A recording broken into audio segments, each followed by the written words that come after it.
A Giants podcast for Giants fans By Giants fans. from the offseason through the wins and the losses. It's time to take one Giant step.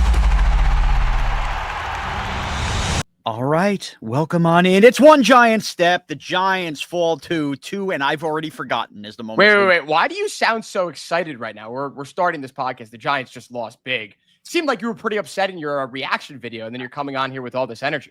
Well, Bryce, if you'll allow me, I just hit a monster Ravens bet here as the Ravens. There you go. There it is. Smart enough for me to alt that line from 7.5 to 6.5, and then I went back in for more on the money line. So, yeah, look, as is the NFL, whenever your team stinks, there's always room for some fun bets to make. Also, I had a 3-leg parlay anytime touchdown that I put out in the 4 o'clock slate. My last leg was Mark Andrews, and he ran the push outside. That is how I hit both those bets. So that's why I sound excited. But really, I'm not capturing the tone of the Giants, who have just, I mean, a typical Giant way. We're 2-9 now. Is that where we've? Yeah. Okay, so we've officially clinched an under 500 record. Not that anybody didn't see that coming, but that is now locked and loaded. The team cannot finish better than 500 this year. They fall 27-20 to the Green Bay Packers. Another game where the Giants had the lead in the fourth quarter. Obviously not as big a lead, but still blew a lead in the fourth quarter and lost the football game. And it sounds like changes are coming maybe as early as Monday. Maybe changes have already come by the time you've listened to this. But again, thank you, and download and subscribe to One Giant Step everywhere podcasts are available. So I'm Shaun Morash. That other voice you heard there, of course, is Bryce Gelman. We're back and better than ever. Bryce, there's a lot of negative I want to get into about this podcast. Well, not about the podcast, but about the New York Football Giants, things that really aggravated me. And I'm just going to tell you right off the bat, I'm going to do some positives first after I say this, because I want to get those out of the way because it's mainly negative. All right. I hope you address what you said in your Twitter video, because I've got a bone to pick with you on that. But do whatever you got to do. Great. Do whatever you Bryce, got to do, and then I'll respond. Bryce, as always, I'm going to remind you of something. Twitter is 2% of your audience. So when you reference that, most of our audience has no idea what the hell you're saying. But when I say that, they're going to be inclined to go to your Twitter and maybe even follow you. So you're welcome. Well, little thumbnail for you. Jameis stunk. Kafka stunk. Hyatt proved that Shane continues to stink, and that's pretty much my big and the defense obviously is whatever. Those are my big Deonte Banks obviously stinks, but we know that. Those are my big takeaways. But here's what I will say. Well, let's end the podcast. It's over. We'll delve into why all that's the case. But this is exactly why I'm going to say this. Bryce, for all those that listen to us on this podcast, again, thank you for constantly tuning in. I know I'd be stupid, absolutely stupid, if I assumed that the same amount of people that were there for Dart's first win are here with us now. That's anything that comes with a bad football season. You want to hear less about this team. For those diehards that are still with us, thank you. And me and Bryce want to continue to put out the best damn podcast we can for you, because we know that if you're here listening to this at 2-9, man, you're the ones that are going to be celebrating with us if and when this team does win a playoff game again in our lifetime. And we appreciate that. So, Bryce, I was over 4 years, mainly because of what happened in year one with Brian Daboll and winning Coach of the Year and that special. Like, I always knew, because I had proof of knowing that there was a good coach in Brian Daboll. And look, he lost his way, and whether that is because of his own self-consciousness, worrying about what people were saying outside the building, whether he just was too rigid, like he blew it. He blew his opportunity. And I'm for sure not saying I wanted him to still be the head football coach, but I say that to say, with 7 games left, now 6 games left, and Mike Kafka taking over, this wasn't hey, Daboll's fired with 2 weeks left, let's just kind of play out the strings. These final 7 games are going to be an audition for the Joe Shane roster with Mike Kafka auditioning as the head coach. I am going to grade these final 7 games probably a lot harder than I did with a guy that I knew drafted and identified Jackson Dart / also had won a playoff game and won Coach of the Year. Does that make sense? Like, I had enough there until I didn't on Brian Daboll proof. Mike Kafka, I'm not going to give him the benefit of the doubt on certain things, nor am I going to do that with Joe Shane, knowing how important these 7 games are for an audition to set us up for what I hope is the next fruitful reign of Giant football with Jackson Dart. So you're saying you're going to be as critical about these upcome games as you I'm not giving free passes. Going into the season. Okay. Not giving free passes. So I'm not going to. Glad you clarified that, because there's obviously like a dichotomy between what you're saying and then what everyone else is probably thinking but about that's fine. A lost Giant season. I'm glad you clarified that. But that's fine. I'm done giving free passes. Like, this is to me, it's an important 7 games to determine whether 2 figureheads, if not 1 figurehead, should stay, even though at this point I would be leaning towards both. And I'm certainly just not going to find silver linings and make that as an excuse to be lazy in an offseason search. So we will talk about offseason searches as the podcast expands and the season goes on. But let's just talk about the Giants and the Green Bay Packers here. First, the positives. Bully spot for the Giants offensive line. And this is a game, Bryce, where without having Jackson Dart in it, I kind of expected less of a run game output, to be frank with you. And Tyrone Tracy looking like the Tyrone Tracy of last year with 88 yards on the ground, being a threat even in the pass game. And Devin Singletary, a workman's like 40-plus yards, those couple touchdowns. And ultimately, this was just a Giants offensive line that grinded them down. And dude, can we extend Carmen Brasillo for life? Can we give him a lifetime extension?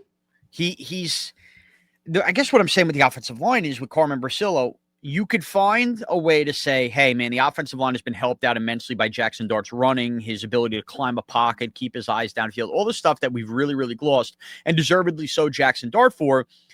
You could make the argument, man, has that alleviated some of the offensive line problems? Has that hid some of the offensive line problems? Are they playing as good as we think? And then you see a game like this where you don't have that because Jackson Dart's not out there. Micah Parsons basically makes the game-ending play, which is the equivalent of garbage time. Other than that, you barely heard his name mentioned.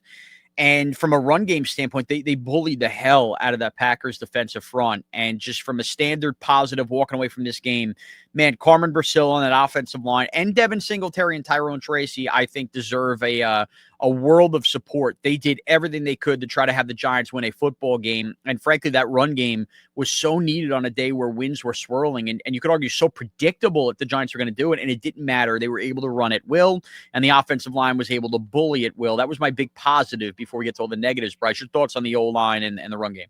We can't take this for granted. This has been the number one issue for the Giants over the last 10 years. And they finally figured it out, Shaun. They finally gotten the production that we've wanted to see from the offensive line. They finally got some stability here. Obviously, we don't know what's going to happen with the right side of the line with Luminor and Van Roten. Hopefully, the latter is gone.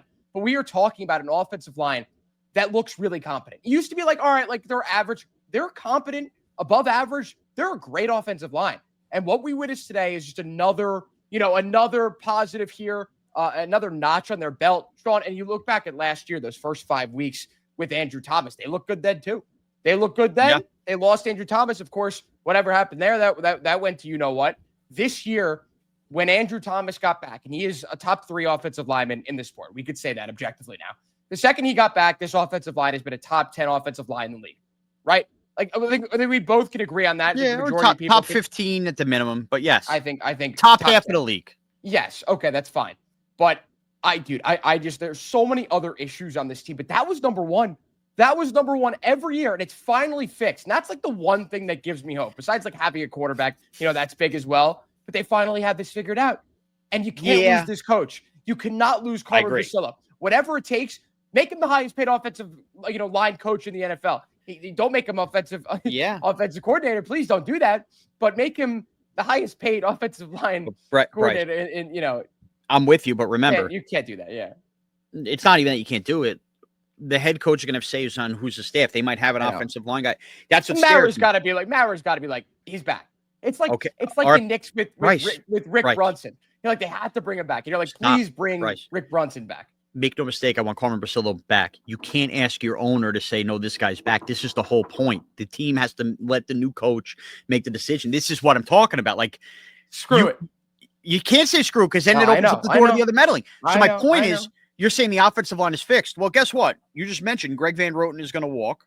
They have to sign Jermaine Illuminor. You don't know what happens with Carmen Brasillo. I think what's sickening is the O-line is finally coming together, and you're probably still going to have major offensive line questions in the offseason. And don't just assume it's completely fixed. I would still add to that via draft and via free agency. Obviously, whatever's going on with right guard. I wouldn't assume Andrew Thomas is healthy at every turn. I would leave Marcus Bowe as kind of the third tackle, and we'll figure this out and sign Illuminor. But look, this isn't an offseason podcast. But the bottom line is this. You're right. Like, this is the best the offensive line has looked. We were, I'm getting the wrong word. Validated in that with seeing Jameis Winston play behind it. All right, I got there. Yes, but that was the main positive. And look, when you're having those long sustained drives, I know they didn't get points out of one of them. That's winning football in the cold weather, wind weather, and that's what the offensive line did, and that was a joy to watch. And I think that was the big positive of the game. Now to the negatives, and boy, were there plenty. All right. First and foremost. Oh, boy, where am I? All right, you know what? Let's go with the obvious. Jalin Hyatt on the last, basically what sort of was the last play of the game, but the last real shot.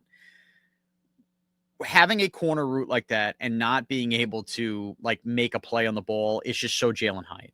When you think of the flaws of Jalin Hyatt and the idea he's a straight line runner, okay, we got that, and not having the route tree. His other problem is he has never been a guy that fights for footballs. And to give up on a route like that and have a game end, essentially, as the Giants are trying to have this magical moment with an interception thrown by a quarterback that does throw a lot of picks and got bailed out. More on that in a second, but really wasn't on him. He put the ball where it had to be. It's just so disgusting and so criminal. And really, it's magnified by the idea that Isaiah Hodgins pops off the Steelers' couch and into the Meadowlands today and has 5 enormous catches for the New York Giants, and he's not even the target there. But Jalin Hyatt continued to occupy a roster spot and have that interception where he doesn't fight for the football at all. Frankly, was disgusting, Bryce, today. I mean, it made me sick to my stomach that a ball went that way, and you had typical Jalin Hyatt. I think it's so funny that out of all the interceptable balls that Jameis Winston threw, the one that wasn't really interceptable was the one, because you could quantify that as an interceptable ball. It's probably 6 or 7 in that game, and a couple of times, dude, you got to pick those off. You're the Packers, and I'm sure the floor is like what are we doing here? But right. The last one he threw is the one that shouldn't have been an interception out of all of them. Jalin Hyatt, dude, is just, I didn't want to get it. I mean, I think it's very important to bring this up because last week I wasn't forced into this position, but I think I took the position of wanting to keep Joe Schoen. I think it was an emotional reaction. It was a way of I don't know, dude. We know Joe Schoen's probably going to be back next year. It was almost my way of justifying it in my own head. It's going to happen. I'm trying to convince myself that it's going to work. But then we get a game like today where Jalin Hyatt is still on the Giants. Deonte Banks still on the Giants. Shane Bowen still coaching the Giants. And I know I'm kind of all over the place, but it's very hard to sit here and defend Joe Schoen for those 3 guys. And Jalin Hyatt in that spot proved again why we all want him off the team and why he's, 2 or 3 in terms of the biggest draft busts of the Joe Schoen era. The guy sucks. Yeah. It's not good. Well, we'll get to the ramifications of Shane in a second, but let's build off that with this. We'll kind of keep building the building blocks of what I want to talk about. So I obviously had a major issue with Hyatt there. So let's kind of fold in the Kafka, Jameis, Winston stuff together here, okay? I'll start with Jameis. I'm not upset at Jameis Winston as I go to bed on a Sunday evening. I'm not upset. I'm saying a lot too. I would kill my kids that I teach radio at if they knew I was saying this much. It's a crutch. Jameis Winston basically gave you what you expect out of Jameis Winston. He is going to hit all areas of the field. He was definitely better than Russell Wilson, who was hesitant to do that. He was going to play with energy, and he was going to play with an effort attitude, and he did that. He obviously had no problem turning around, handing the ball off the way the run game was grinding. But make no mistake, Jameis Winston was incredibly lucky in this game and benefited by something Bryce just alluded to. Yeah. The final stat line, if you didn't sit there and watch this game on a Sunday afternoon and you were just combing through the end of the day going, all right, what highlights do I got to watch? Oh, man, wow, that pass isn't on Jameis Winston. Jalin Hyatt's got to fight for that. Man, they had a chance to win the game with Jameis Winston and Hyatt blew it like that. Good job by Jameis Winston today. I would tell you, Jameis Winston threw multiple should-be interceptions today. 5 or 6. I don't know. Maybe it was that high. I was even going to give you the benefit of saying at least 3. That should have been game-changing. Now, you don't hand those back. You don't apologize for those. But that also makes me sick that the Giants lost this game and blew it in the fourth quarter again. Because in a game where you get the breaks, and also on the defensive side, the Green Bay Packers dropping 1 million passes today. Yeah. Josh Jacobs getting hurt. Jordan Love coming out of the game for a little bit. You still allow Malik Willis to give up a touchdown. And yes, I'm kind of picking on the defense while talking about Jameis Winston here, but it's to say this. The Jameis Winston experience was there.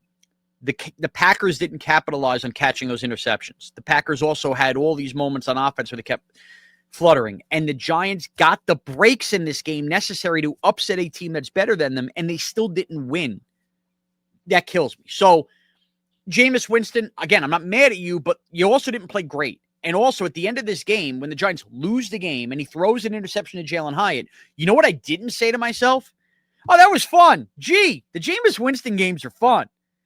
No, they're not. They suck. He should have thrown a million interceptions. He didn't. It would have been fun if they won the game, but guess what? He still threw an interception, whether it was on the wide receiver or not, and they lost the game.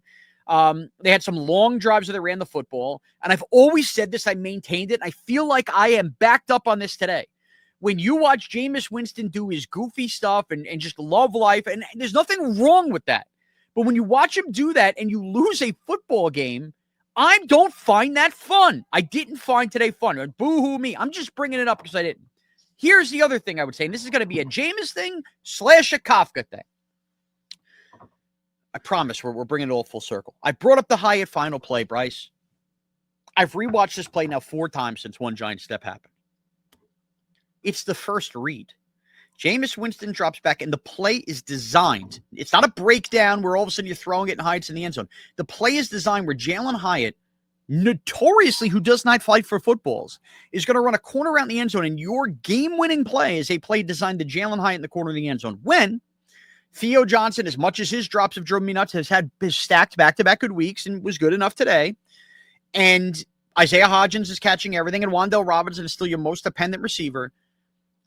Whether that is a Mike Kafka play call / design, which I'm assuming it is, whether I'm wrong and that wasn't the first read, which I really believe it was, and Jameis Winston thought that was the right play to go with. Like, you can't have been around Jalin Hyatt that long if you're Jameis Winston and Mike Kafka, who have been. Mike Kafka definitely has been, and think that's your game-winning play. Let me play devil's advocate here. Awful. Just awful. Go ahead. Do you think that was like a diversion? It was almost like a never let them know your next move where, like, they're not going to throw it to Hyatt on the corner. They're never going to throw it to him. I like, disagree. do you think that was just a diversion?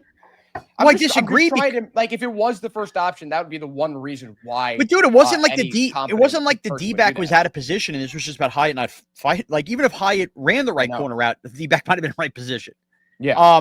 It's not knowing your personnel. And for Mike Kafka, and again, I'm judging this on a curve, who's auditioning to be a head coach, was this a prove Brian Dable was wrong and Joe Schoen was right play call with Jalin Hyatt to get him on the field? Was this just simply, hey, it's all we got in terms of a speed threat? I would just design something else anyway. You could have lived to play another down. It's just that your first route and your first thought into the end zone can't be, I'm designing a play for Jalin Hyatt. And that's on both Kafka and Winston for me. And you could say, well, Jameis Winston go fight for the football. I agree. Like, above and beyond, I'm mad at Jalin Hyatt for not fighting for the football or just running the wrong route, like whatever. But I also know that is Jalin Hyatt. I'm not naive to that. So can I just add something here? It's so out of play. I mean, it's so, I don't know. It's not based off anything. Have we seen Jalin Hyatt run a single crossing route? I can't remember the last time. Like, no, you've got a guy with insane speed. You look at what the Lions do with Jamison Williams.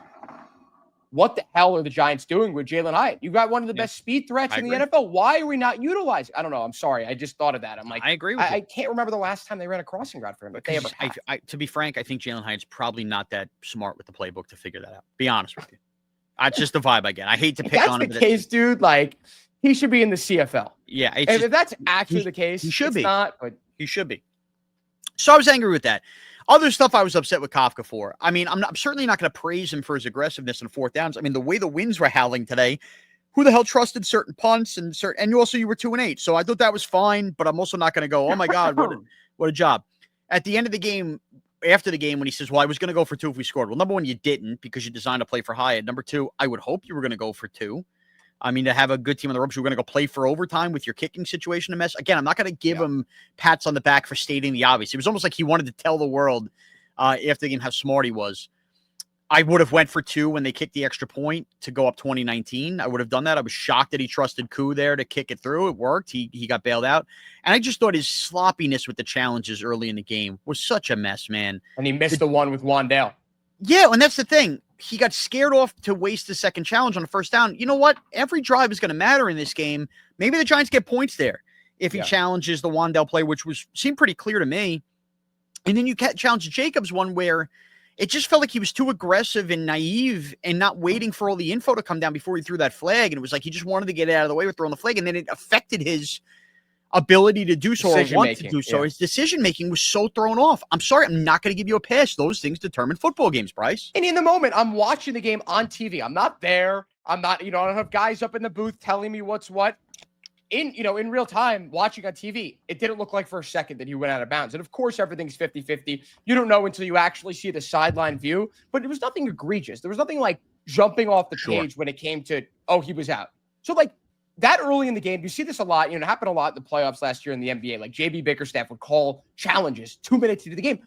That's idiotic. Why would you do that? It's early on in the game. Even if it's a 50-50, you don't do it.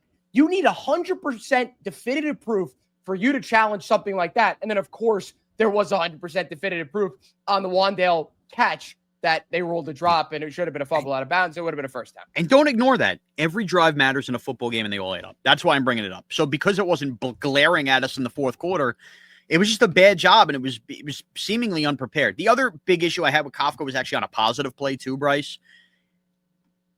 All right, I understand want to be creative, break out all the stops or whatever. On a fourth down, where it's 4th and 1, to then bring in Devin Singletary to run the Wildcat and take a snap. I had to go back and count. 6 yards back on the line of scrimmage when you're trying to gain 1 yard. It worked. Barely.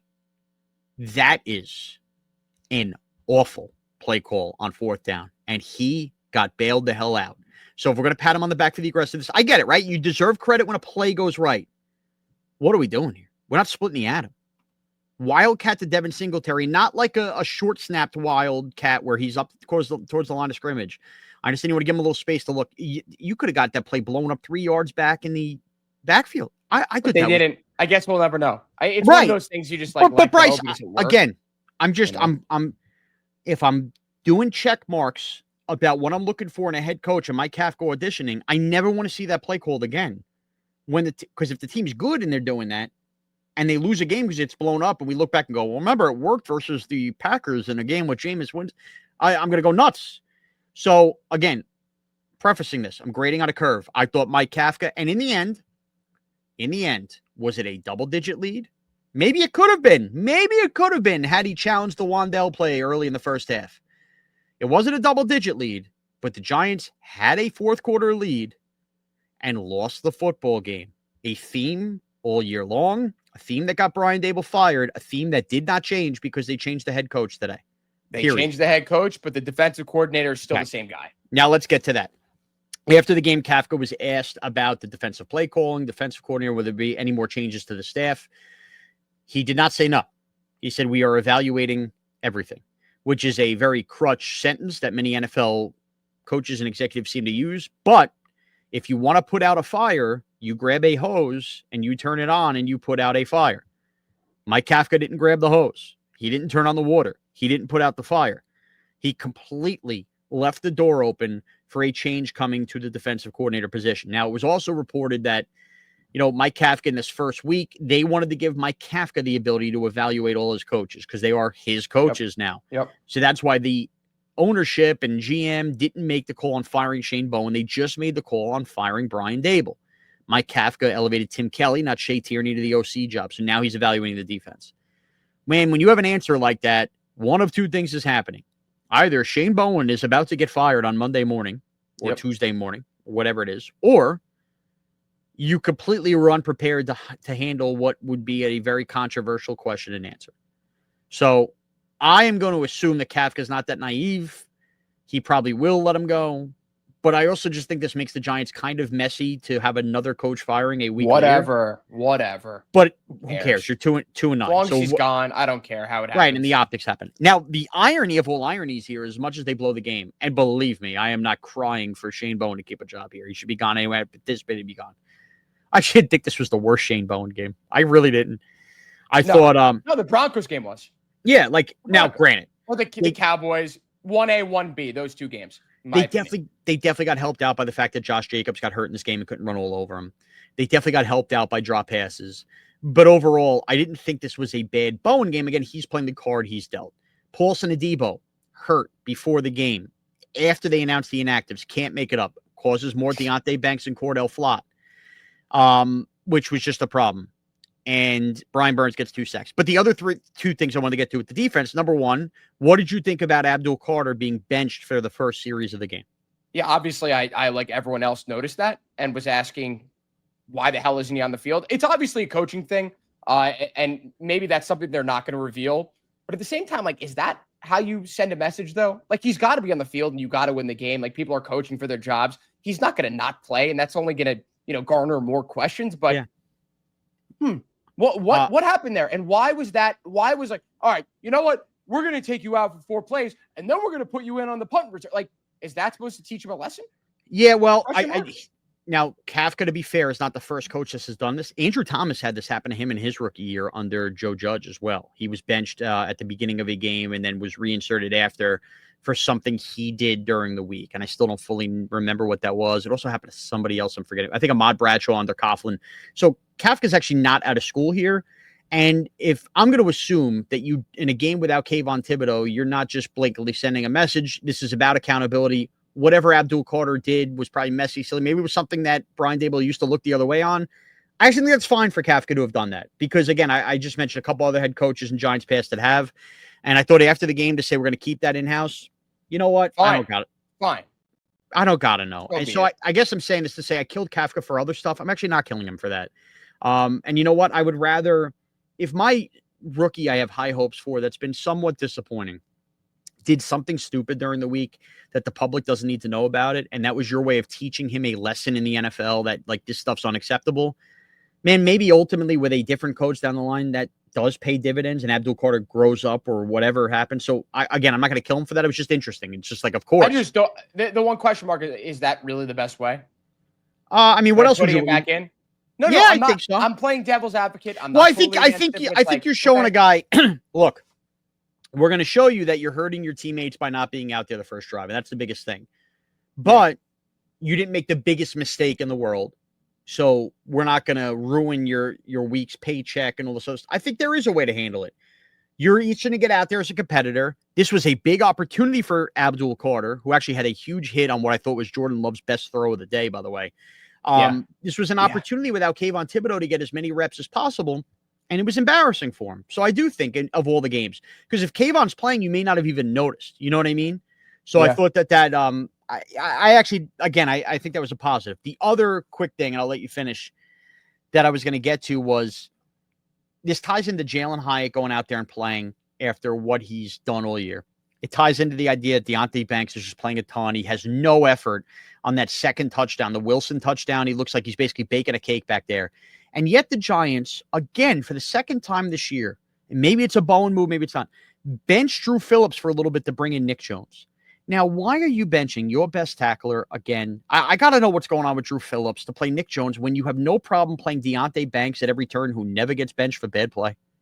Why? Bryce, can you answer me that? No. I don't understand. No. I don't. And this is what's backwards and I think frustrating with this team. They have players that keep sucking and keep messing up with no ramifications. And yet I watched a game today where Abdul Carter was benched for the first, for what? I don't know, and I don't want to know. And for the second time this year, I watched Drew Phillips. And again, I get it. He gets beat sometimes too. But whatever he did, you cannot tell me is worse than what Deonte Banks has done for this team. They just keep getting slaps on the wrist. I don't know, like, what do you need just be to show consistent. this guy? I don't understand. Like, dude, he needs to know that he is garbage. He's not good at this sport. Right. And if he continues to show no effort, he has no future in this sport. He could pick up sewing or knitting. I don't know, something else, not football. And it's like, why are we allowing this type of play to continue? Why don't we bench him? Why don't we send him to China? Like, get him out of this city. Get him out of East Rutherford. Get him out of the country. He shouldn't be able to play in the NFL if he's going to show that effort. It's like, it's not hyperbole too. He sucks. He's not good at football at all. I agree. It was just frustrating. Top to bottom was frustrating, Bryce. Well, so here, one thing. Yeah, what do you got? Dexter Lawrence looked good in this game. Dexter Lawrence had his best game this season. He did. He almost had 2 or 3 near sacks. He was dominant up the middle. He was good. The run game, But, like, passing downs, he got to the quarterback. And that's what we've been asking for, right? Yeah. Here's my Brian worry. Burns is just unbelievable. Awesome. He's amazing. Here's my worry. Now, if I could close with this. Shane Bowen may be fired by the time some of you are listening to this. Maybe. You're about to go into Detroit to play a Lion team that at the time Bryce and I are recording this still have not played their game this week. You're setting yourself up for some ugly stuff on this defense if you fire the defensive coordinator and then the Lions march the ball and score 35 points on you at home next week. So just optically, I'm not looking forward to next week is where I would put this. And also, I'm excited. If Jackson Dart is ready to play, he plays. I'm good on the James. I'm excited, dude. I'm excited. I know you got all your Detroit ties. You're all wrapped up, which will make Bryce hopefully make for a better preview pod next week. I do know a lot about the Lions. So all right, that'd be good. On that note, Bryce, I'm going to go watch some Lions football and prep for next week. I'm excited for this game. Download and subscribe to One Giant Step everywhere podcasts are available. Thank you for taking one giant step with us.